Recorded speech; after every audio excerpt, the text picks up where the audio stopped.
All right, this is a Avatar video ranking all the firebenders from both Avatar series. All right, all the ones that I knew about. So at number 11, I got Commander Zhao, the guy who was like he had to take over Zuko's spot. Um, when coming to find the Avatar in season one, he was like, okay, Zuko ain't doing it right, so let me take control of it. But then he got killed off by the Moon Spirit, or not the Moon Spirit, but Aang. He died during the raid on the Northern Water Tribe. But he knew about some shit. He knew about the. He was knowledgeable at least, and he was like, he did fight Zuko in the Agni Kai, um, which was like whatever. Zuko wasn't at the height of his powers either, so Commander Zhao is at number 11. But at number 10, I got Combustion Man, the guy who had the eyeball. Zuko was like, I send you to go take care of the Avatar. Since I know that I didn't kill him and he's still alive, I need you to go handle my dirty work. That was before Zuko had a change of heart. He was like, damn, the Avatar's still alive. You gotta go handle that shit real quick. Combustion Man had an eye on his. It's like his third eye. He could shoot out fire from it, like boom. They're having fucking problems, and they were hunting him down for a while, during book 3. But it comes to the time when, and like he shot like a straight beam, like it's like a sonic boom, boom. And it came to when Zuko was like, he had a change of heart, and they were in like Southern Air Temple or Western Air Temple. I don't remember which one, but they were like, yo, I'm not trying to have you hunt the Avatar anymore. And then I don't remember, somebody threw a rock at his head, or the boomerang hit his head, and he was trying to like use his power, and then he ended up making himself explode. That's how he died.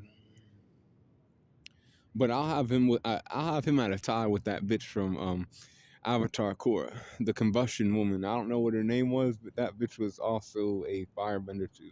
She had the same abilities as the combustion man. She had the third eye combustion power. She worked for Zahir. That bitch is also at number 10. I got them both there. Since they're third eye freaks, they can go there together. Um, I got at number 9 though. That's Iroh, but not the Iroh you're thinking of. I'm talking about Zuko's grandson. He's like flying planes and shit for people. Um, yeah, he was good at using his firebending too when he needed to. Um, he looks a little bit like Zuko, but like his name's Iroh, so it's like, it's cool how they carried on, the legacy of those two characters in that one character. He was part of the Fire Nation's like Air Force or Grand Fleet or some shit like that. He was like the general of that. Um, yeah, he helped out during the raid on Republic City when I think that was when Tarlock was doing like that bullshit. Uh, I'm trying to remember. Korra is like iffy, but I know some Avatar a lot, you know. Um, but yeah, he's at number 9. I know he can beat the other two, but or 3 beneath him. But number 8 is Jongjong. Jongjong was a man who was a part of the White Lotus. He lived in the fire. He lived in the forest in Fire Nation. They were like fucking around and riding his dick because he wouldn't join the Fire Nation and going after Avatar Aang. He was like, no, the Avatar is supposed to be the Avatar. I will not hunt the Avatar. I'll help him out because I'm a master of fire and I see what he's supposed to do. He ain't supposed to be hunted like that. I won't heed calls. You weak ass shit. That's what Jongjong said. Jongjong said, fuck the Fire Nation. He said, I'll be cool with the boy.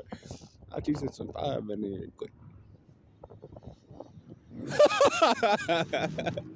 He was sitting outside on the corner, and Aang was out there. He said, "I need a firebending teacher." He was like, you know, you gotta know how to like not be too like aggressive with the fire, but also not be too weak and let the fire like go out. Yeah, there's a cool balance for like using firebending, and it's a dangerous element too, but it can also bring light. He was the one teaching Aang about that before he met Zuko, and Aang eventually like you know he hated firebending because he was trying to learn what Jongjong was telling him, but he just wasn't getting it. But Jongjong was there at the end of it. When they were at Ba Sing Se during the when Sozin Comet came in, and he was like making like waves of fire go and attack the Fire Nation tanks. He was like sending waves of fire and like doing crazy shit like that. And he's at number 8. At number 7, I have Sozin. Sozin was, Avatar Roku's friend and then turned traitor. Oh, not traitor. Roku turned traitor on him, and he was like, you ain't part of Fire Nation no more. You're playing games with the other nations, trying to keep things balanced and whatnot. But I need to rule over all nations, because that's Sozin. Sozin was like a dictator. He wanted to like take over the world and make it all under Fire Nation flag. He had run-ins with Roku on many occasions, but then one day, he saw an opportunity. He sees it. He said, my friend or my old friend is now, at death's door.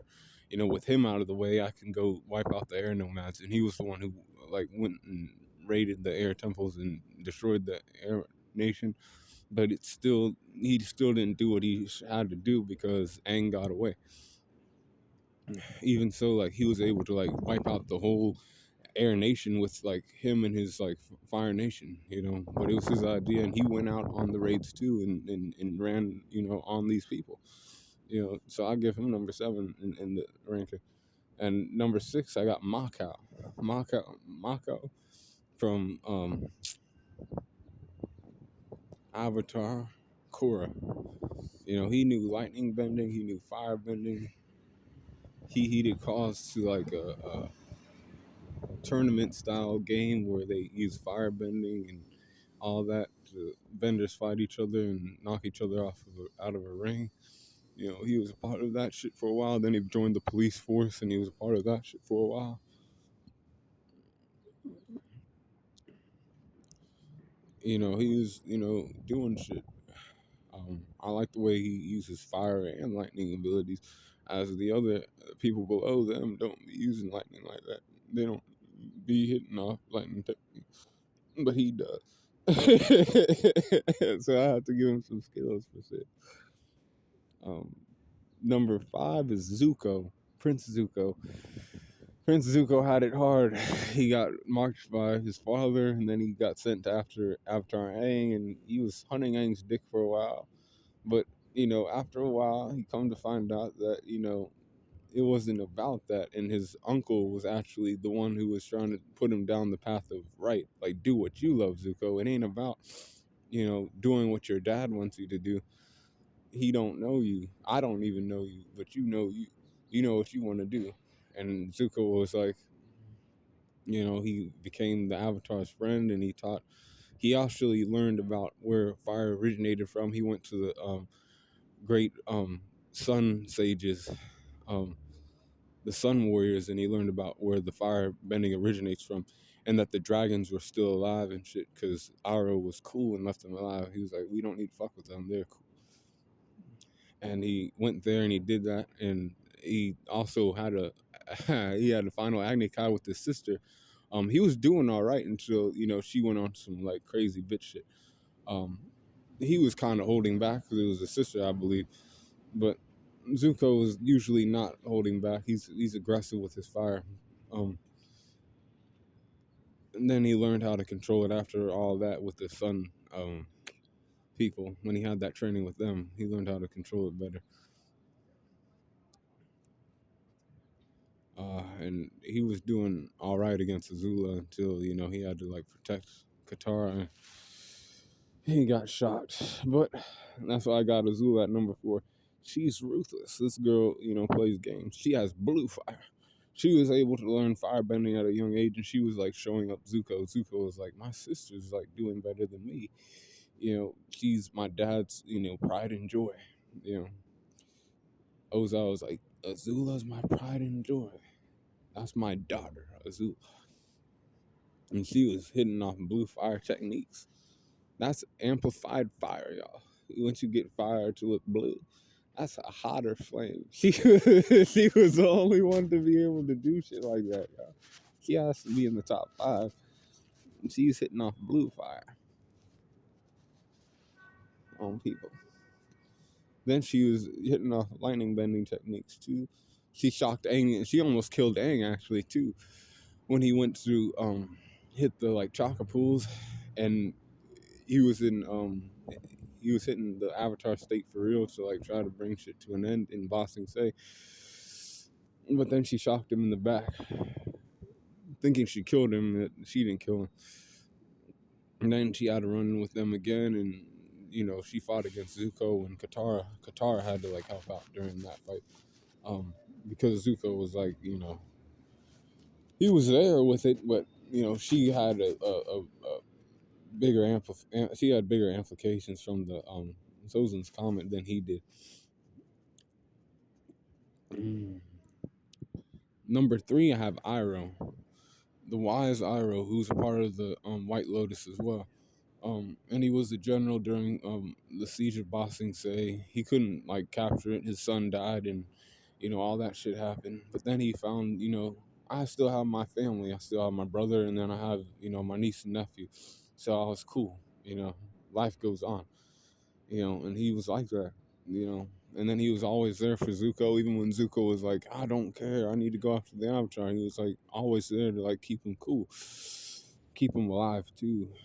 And Iroh, felt a little bit betrayed, but he, when he got, locked up, he went he had a little transformation he had a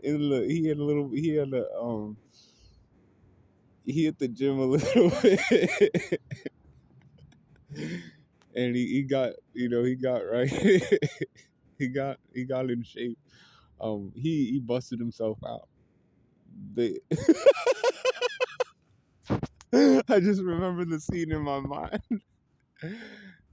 He broke out. He was like an animal. He was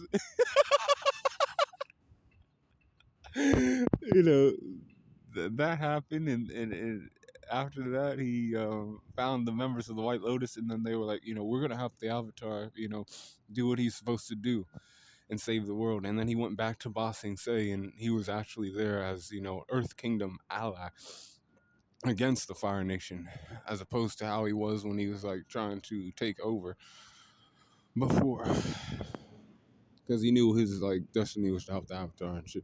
And then when he died, he became like so enlightened that he was like able to walk amongst like spirits in the spirit world. So he was like cool on that kind of level. And he saw Korra too. He was like, cool.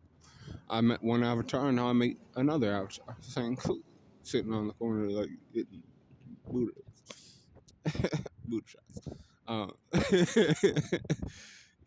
that's at number 2 is Ozai, his brother.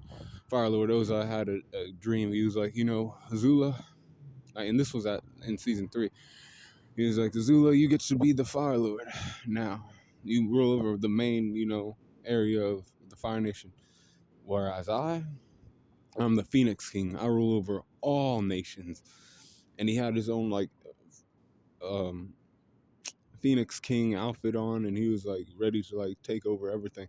And he was like going he was like sending fire to like everything by himself. Like he shot fire out of his mouth. He was like decimating all kind of like Earth Nation like land. Then Aang saw that shit, and he was like, I have to stop him before he gets to like where the people are, because he will like burn that shit to ash. And Aang and him had to fight.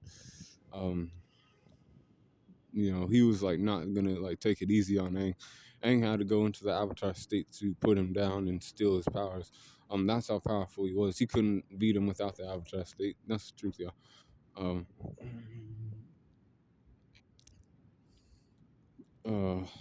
He was that powerful. But number one, of course, is the Avatar Roku. The Avatar before Aang was Avatar Roku. He was friends with Sozin and other things. He went to every nation and learned water bending, fire or earth bending, wind bending, and then he became the Avatar. And then people knew about him, and they were like, "Cool." And then Sozin saw that and wanted to like take advantage of his powers. He's like, "With me as the Fire Lord and you as the Avatar, we can take over anything." But Avatar Roku was like, "Nope, you can't do shit like that. I'm the Avatar. The four nations are four nations. You can't do shit like that. You can't play games and try to like run roughshod on other people's lands and shit like that. That that is not how shit works. You have played games too much."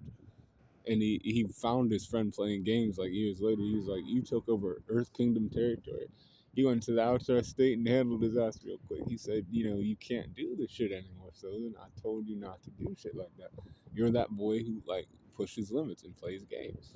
You cannot do shit like this."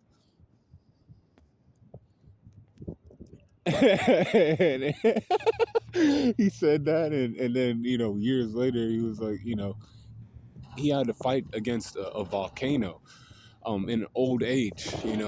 He had to do that, and they also knew that Sozin was on a quest to try to like rule the world still. He was like, "God damn, this guy's like somewhat stubborn, fucking just won't fucking stop doing shit when I told him not to." However, the smoke got to him, and his dragon died with him, and he became a spirit for Aang to call upon. And when Aang called upon him, he was there to like give him his side of the story.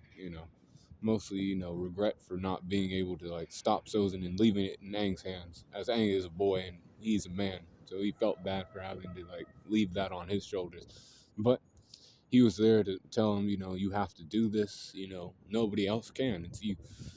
He served as a like light for Aang to call upon. And that's number one. So that's the top 11 firebenders in Avatar series. Hey, cool corner on the corner.